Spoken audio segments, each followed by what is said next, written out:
Hi, hello, it's me again. Welcome to my vlog. I just like to share some ways of my cleaning. Okay, let's start now. Ganyan lang guys ang paghahanap ng dolyar. Hindi mabilisan, kundi talagang tiyaga at pagsisikap. Ayan, yung sinasabing linis pulido. Mga singit-singit na yan dapat. Hindi yung baruga na pagkakalinis. Yung basta lang ano.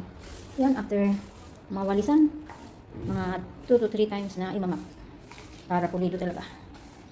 Ayan ang quality working. Diba? Hindi natin masyado iniisip yung bayad, yung sahod. Bahala na sila, makikita man yan nila. Kung may puso din yung tao, syempre bibigyan ka naman ng magandang sahod, okay? Ganito guys, mag-ipon ng dollar, oh. Yan, marami na yan.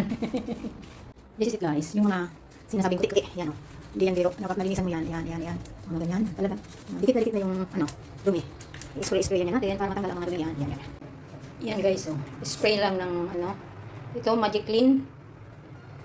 Yung all-purpose cleaner. Sa oil yan, para mababad. At ayan, oh. Yung iba natatanggal pa. Yung iba, hindi na, kasi dikit na. So, syempre guys, kain tayong baon. Kain na muna. Yan. Ang ating fried rice at walang humpay na talong. Kain na guys. Bawat dakot ng gulay ay may katambas na tagumpay. Yan. Diba guys? Tiyaga lang. At pangunawa ang kailangan. Kain guys. So, ayan. Mayroon pa tayong dinner mamaya. Diba? Para-paraan lang guys, diba? Sabi nga, diba? Huwag tayong bumitaw. Kapit ka lang. Ano yan? Ito naman guys, ang aking kumquat fruit. Nabalatan na siya, syempre. Kasi wala ako ditong kutsilyo. Yan siya guys. Ang ating panghimagas.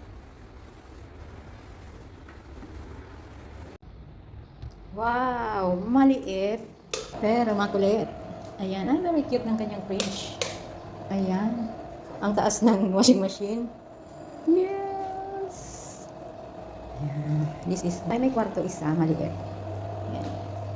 Here it is. I have to clean this because this is for new occupancy. Okay, let's start. Dito, small veranda. Yan talaga naman. Kuskusin mo yan. Yan o.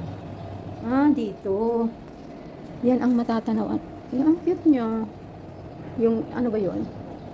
Imperial, Imperial Homes. Hindi.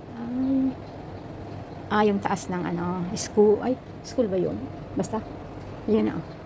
Yan, dapat meron tayong mga paraphernalia. Kasi kung kamay lang, masugatan na yung kamay natin, di pa yan nalilinis. Ano nang ganito guys, kasi may hawakan siya. Hindi na didikit yung kamay mo mismo. Mahirap kasi kutkutin yung mga nasa singit-singit, mga sulok, di ba? Guys, habang medyo tumutulo pa yung tubig sa basahan, yun ang ikukuskus natin para madali siyang matanggal, okay? Ibubuhos yan pababa, yung mga dumi.